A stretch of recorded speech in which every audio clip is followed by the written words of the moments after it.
안녕하세요. Riding on the Korean wave. Welcome to Wednesday's edition of The Culture Wave. I'm Kwon So-ah in Seoul. Explore with us Korea's culture from all aspects and stay up to date with K-entertainment, K-trends, K-food, K-everything. And before you know, you'll be booking your flight to Korea. And we are joined by our co-host Walter Lee this Wednesday. Hello, Walter. Hello, Soa. And no, don't adjust your screens. You're not watching a 1970s sportsman's update. You are watching Walter Lee, who's going to give you K-entertainment and all the latest updates, so stick around. Well, I love your look today, Walter. And we're also joined by our Arirang's news features reporter, Park Gun-woo. Hello, Gun-woo. Hi, guys, and hello, everyone. I'm Park Gun-woo, news features reporter at Arirang News, and I'm back with some more fun news, so stay tuned. Well, today is going to be fun, Gun-woo, but just even minutes before the show, you were in search for the best new profile picture on your messaging app. What's making it such a tough decision? I mean, I am really up to transforming myself into these generated AI characters, these adorable characters, a lot of them. And so choosing just one has been tough. And I'm pretty sure you've seen all of your friends doing the same thing as well, changing their pictures to these AI-generated characters, especially in the popular Ghibli style, as it's been quite the trend lately. So now, before I tell you more, let's take a look at how this trend is unfolding. Social media is buzzing with Studio Ghibli-style portraits, not of actual characters, but of real people transformed using generative AI. The global trend has also reached South Korea after OpenAI CEO Sam Altman posted his own version last month, showing how ChatGPT can now create intricate images with just simple prompts. Whenever I open social media, it's flooded with these Ghibli-style images. A lot of my friends have tried them, some even shared their wedding photos in that style. Since the launch of the new image generation tool in late March, over 700 million images were created in just the first week. This is my original photo, and I asked to be turned into a Ghibli character, and boom! 2 minutes later, here I am. And it's not just this, but you can also turn into characters like Bororo or Marvel heroes. No wonder it's gone viral. As the craze spreads, Sam Altman even joked on social media that our GPUs are melting. However, the trend has also had backlash. A Japanese animation director known for One Piece expressed strong distaste, saying the trend is tarnishing the Ghibli brand. And Studio Ghibli co-founder Hayao Miyazaki previously condemned AI-generated work as an insult to life itself, adding that he would never use it in his pieces. Copyright concerns are also fueling the controversy. Art styles and aesthetics are considered ideas, so the case is hard to judge whether it's violating copyrights. The issue is whether an AI company trained its model on works in the Ghibli style. She added that because this is a legal gray area with not much precedent, international and social consensus will be crucial moving forward. Despite the controversy, some believe this could be a new turning point in the culture and art scene. The art world faces what's called Baumol's cost disease, rising labor costs without matching productivity. And hand-drawn animation is extremely labor-intensive. Ghibli, for example, hasn't released a new film since 2014, but AI could ease the burden and enable new creations while preserving the original identity. She also said that with proper consensus, AI-generated art could evolve into a new cultural movement, perhaps even gaining long-term value, much like Van Gogh's paintings did posthumously. And considering that, a tiny Ghibli-style AI portrait might just be the spark, redrawing the entire canvas of modern art.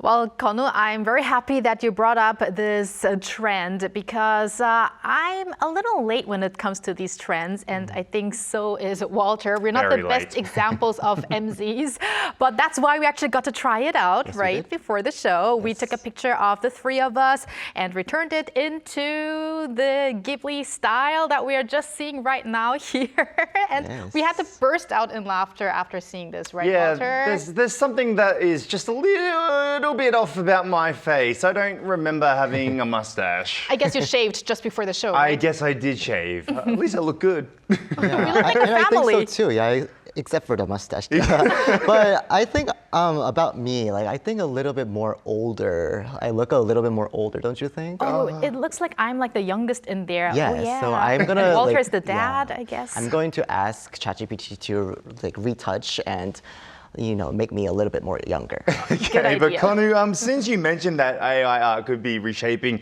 the art world, could you tell us a little bit more about that? Of course. So what we're seeing on social media is not just limited to these Ghibli-style portraits, but also other artwork created by AI, so-called AI artists. And for those unfamiliar with them, one of the artists I spoke to explained how they create their art pieces. With my own philosophy, I apply several prompts and combine generated images to make them my own. That's why it isn't that different from traditional artwork, just the tools that we use are different.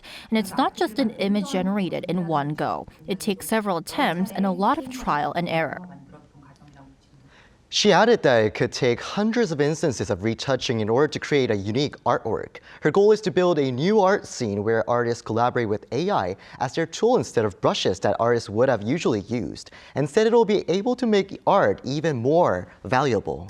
Well, Konu, while AI-generated images are difficult to define as a copyright infringement for now, I heard there are still some related cases that could lead to legal consequences even at this point. That's right. So recently, as AI-generated portraits have grown in popularity, some people have tried selling them or offering to create them for others on secondhand market platforms to make profits. And one lawyer I spoke to said in such cases, it could be punishable by law. Although AI-generated portraits may not qualify as copyrighted work now, since they aren't considered creations that reflect human thoughts or emotions, profiting from them could still be problematic under the Unfair Competition Prevention Act, as it could be seen as commercially exploiting someone else's achievements. So to recap, while simply creating or changing your image with AI seems fine for now, trying to make profit from it could lead to serious legal trouble. Well, let's keep our AI pictures for us for now and not sell them out. So thank you very much, Konu, for bringing the trendiest topics to the culture wave, and make sure to make the prompt right for the next photo for our retouch. All right, thank you. Thank you.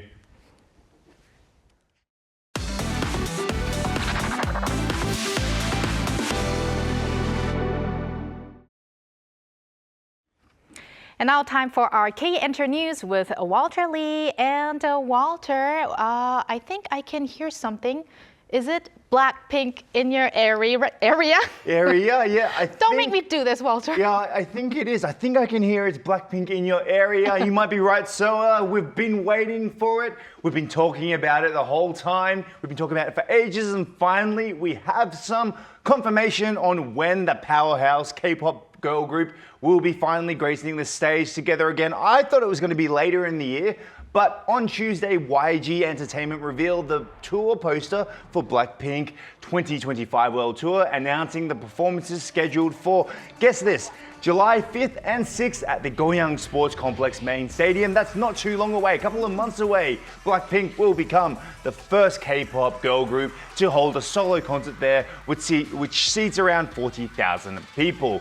Now, in addition, BLACKPINK is scheduled to continue the tour with stadium-level performances in a total of 10 cities across North America, Europe, and also Japan, holding 18 shows in total. Now, the first round of tickets go on sale on May 8th at 8 p.m. Korean Standard Time, so make sure you line up because I'm sure everyone is going to be waiting just online. Right, and I'm sure the tickets will sell like hotcakes, of course. Can't wait for them to be in our area. Yes. But Walter, our next news is about some baby news. Yes. I mean, I know you like to talk about your baby, but what's this news about? Yes. I believe my baby should actually have a segment on this show because she's very cute. Aww. But unfortunately, we're not talking about my baby today. We are talking about actress Kim Min-hee and director Hong Sang-soo and their baby son, who they recently welcomed into the world, according to reports on Wednesday. Now, back in early 2025, we actually did talk about it. News emerged that Kim was expecting a child with director Hong and was due to give birth in the spring. Now, this news came about after Kim Min-hee was spotted at Incheon Airport with Hong by her side, and now we can fully confirm that they have now had a baby son. Okay, so now moving from babies now to a Hallyu legend who's making a return to the theaters. Yes, you say that 3 times. Hallyu legend, Hallyu legend, Hallyu legend. Lee Young-ae, who gained worldwide fame through the 2003 K-drama Jewel in the Palace, or Daejanggung in Korean, will return to the theater stage for the first time in 32 years with the play Hedda Gabler. So on Tuesday, LG Arts Center held a press conference for Hedda Gabler, marking the theater's 25th anniversary. Now, at the event, Lee Young-ae shared that she had always held a special place in her heart for the theater since performing in her 20s. Now, Hedda Gabler, it was written by a Norwegian playwright, Henrik Ibsen, in 1890. It is acclaimed for its delicate portrayal of a woman's inner struggle for longing for freedom in the face of society's oppression. I can probably relate to her. Lee will take on the lead of the role of Hedda, a complex character who appears elegant on the outside, but harbors hidden anxiety and a destructive nature on the inside. Now, Hedda Gabler is scheduled to run from May 7th to June 8th, so don't miss out. Great to see her back doing what she loves. And Walter, finally, we're going to talk about a very interesting show on Netflix. A very interesting and fun show, in fact. So on Tuesday, a press conference for Netflix's new variety show, Kian's Bizarre B&B in English, or 대환장 Kianjang, was held in Myeongdong, Seoul, where producers introduced the program. Now, Kian's Bizarre B&B is a unique, unpredictable guest house variety show set in Kianjang on Ullundo, a place full of unusual charm where Kian Palsa, or 84, Jin of BTS, I think you might know that name, and the Korean variety show Running Man star Ji Ye-eun. Now, they interact with the guests of B&B, their Airbnb. So one producer said, Ji Ye-eun, the Running Man star, is the true spirit of the MZ generation. Jin from BTS has this very human charm, but they felt like that they only show a tenth of that, and this has been a great show to show the public that they have this side of them. Now, the show has premiered on Tuesday with 3 shows released every week over the next 3 weeks, so 9 shows in total. Don't miss out, Netflix every Tuesday. We won't miss out on that. Well, thank you very much for those K-Enter News, Walter. Yes, no worries. And now let's go over to our AI anchor, Ari, for other culture-related news. Ari? Hello and welcome to your AI guide to the latest cultural updates from Korea. Here's our top story. Korea's renowned pianist Cho Sung-jin will hold a solo recital this June, marking the 10th anniversary of his historic win at the Chopin competition. The recital, set for June 15th at the Seongnam Arts Center Concert Hall, will feature a program spanning classical, romantic, and contemporary works, offering audiences a deeper look into Cho's artistic evolution. After winning first prize at the 2015 International Chopin Piano Competition, Cho continues to perform actively on the world stage, currently serving as artist-in-residence with the Berlin Philharmonic Orchestra.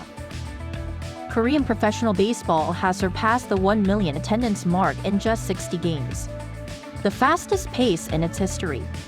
According to the KBO, nearly 1,060,000 fans attended games in person in the first 60 matches since the season opened on March 22nd, setting a new record for the fewest games to reach 1 million spectators. If the current momentum continues, the 720-game regular season is projected to draw more than 12 million fans. Riding a wave of growing popularity, Korean Pro Baseball made history last season as the first domestic sports league to attract over 10 million spectators in a single season. Hot spring tourism in Korea is making a strong comeback after a sharp decline during the COVID-19 pandemic, with more people combining spring flower outings with hot spring visits. The number of visitors to hot spring regions nationwide exceeded 58.4 million last year, up 24% from 2023. During the height of the pandemic in 2021, the figure had dropped to below 35 million. Starting this Friday, a series of festivals will kick off at major hot spring destinations such as Chungju and Asan in the Chungcheong region, and Changmyeong in Gyeongsangnam-do province. That's all from me. Keep it tuned to the Culture Wave.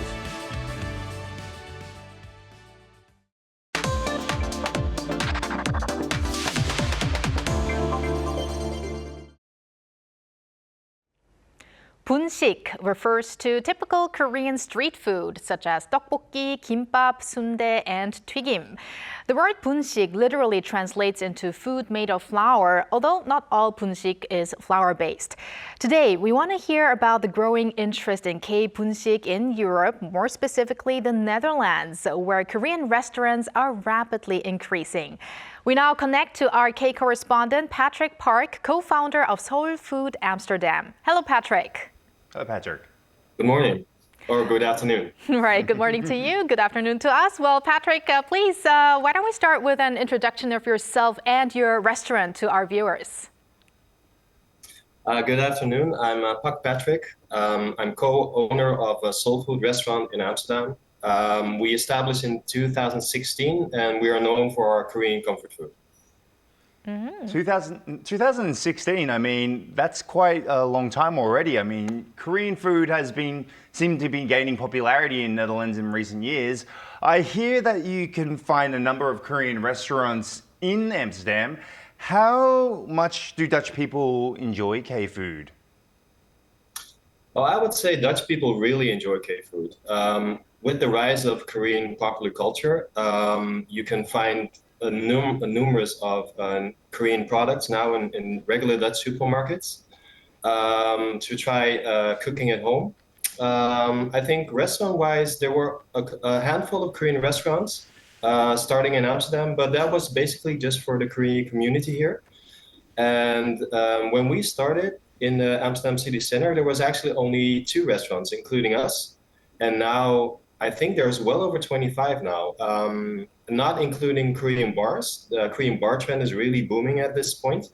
So yeah, that increase really shows that it's getting really popular. Saying that Amsterdam is not that big of a city compared to other European capitals. And that trend is sort of copying with larger cities in Amsterdam, in the Netherlands, like Rotterdam and Utrecht. So I think in general, yeah, people really, really love K-food. So you and your restaurant are the pioneers in Amsterdam, it looks like. But I found it really interesting that the Netherlands was the #2 importer of Korean tteok, or rice cake, behind the US last year. And I guess this is because on the back of the popularity of tteokbokki, the bunsik, the K-bunsik tteokbokki spicy food. So could you tell us a little bit more about this popularity of K-bunsik in specific? I think the Korean street food trend is really popular. It's gaining more popularity in the Netherlands. You can find places specifically for Korean street food. For example, places where you can get egg drop sandwiches, kimbaps. But I think from all of them, I think tteokbokki is definitely one of the people's fan favorite. I think in the beginning when we put it on the menu, it wasn't really that popular yet. So we really had to give people like a sample because people weren't really used to the texture. Texturally wise, I think the rice cake is so different than anything you can find in Western cuisine. Of course, once they tried it, they found that it was delicious. So, and now with the popularity of Korean dramas where tteokbokki is featured in, going on holiday to Korea, studying in Korea has really gained popularity as well. People come into our restaurant and they order tteokbokki straight off the bat without even checking the menu. So rice cake dishes are that popular at the moment. They're really trending. Well, it's quite interesting that they are quite becoming like the favorites of Dutch people. So what are some other bunsik favorites in the Netherlands, and what do you think is maybe the reason behind their popularity? I would probably say hands down kimbap. Kimbap is one of the go-to dishes at this point for Dutch people. I think what happened was Dutch people got introduced to Japanese cuisine a little bit earlier, I think. And they're used to eating sushi, which is basically just vinegared rice, raw fish, and seaweed.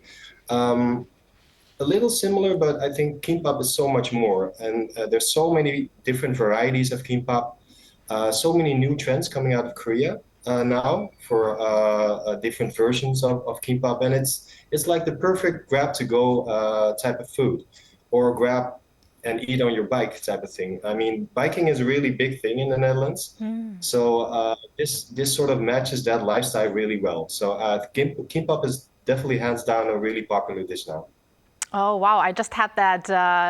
I just imagined how people are riding the bike, having that kimbap in their hand, makes us really proud. But Patrick, I wonder whether traditional or typical Dutch food goes well with Korean food, maybe. So, I mean, if someone says, oh, I want to have some K food today, would they only eat that K food, or could you also imagine having like Dutch food going side by side with Korean food? And do you think Korean dishes could bring about some change to the local palates with that?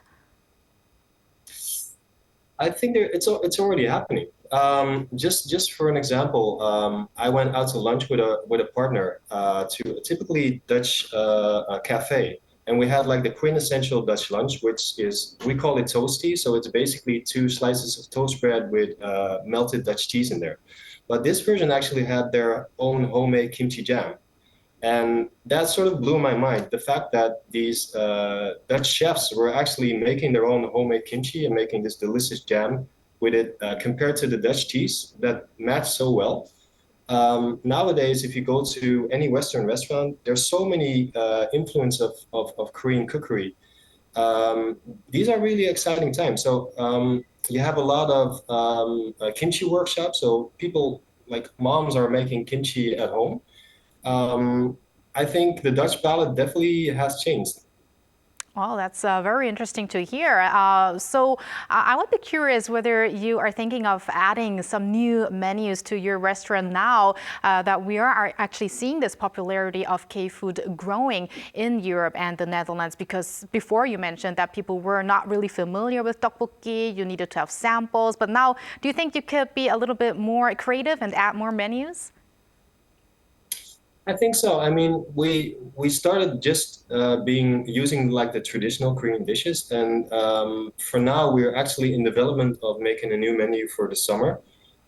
We had some new trends that we found in Korea that we really wanted to try here, and it's still a work in progress. But I think it really matches like the warm weather in the Amsterdam summer. So I think it will definitely be something that our customers are gonna look forward to. And Patrick, just briefly, what are some introductory dishes you'd recommend for foreigners who are maybe new to Korean food? I would probably, I think it's always nice to start with something traditional. So I would probably go for bibimbap. Not only because it looks beautiful, it tastes delicious, but it has certain elements that is not really unfamiliar for foreigners. And if you're not used to like Korean heat or the spiciness level, in this dish you can actually adjust it to your own taste, to your own palate. Second one would be a favorite of mine, which would be a japchae. I think it's not really like an in-your-face type of dish. So it's really a low threshold type of dish that with the savoriness and the chewiness of the noodles would be really nice for a first timer. And I think third would be like a fan favorite. It's probably not originally a Korean dish, but I think Korea made it its own. And as a Korean myself, I would probably say that it's one of the best versions, and that would probably be Korean fried chicken. And I think it's sort of self-explanatory. Everybody loves Korean fried chicken, so I think that would be definitely a go-to dish to get introduced with Korean cuisine. All right, that's all the time we have today, Patrick. Thank you very much for connecting with us today, and we hope that many more Dutch people will fall in love with Koreans' favorite street food. So thank you. Thank you, Patrick. Thank you for having me.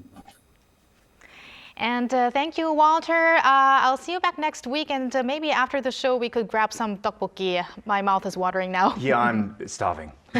See you soon. All right, thank you, Walter. And thank you for spending the past half an hour with us on the Culture Wave. And please join us again tomorrow on Thursday at 2 p.m. Korea time, and maybe one day here in Korea.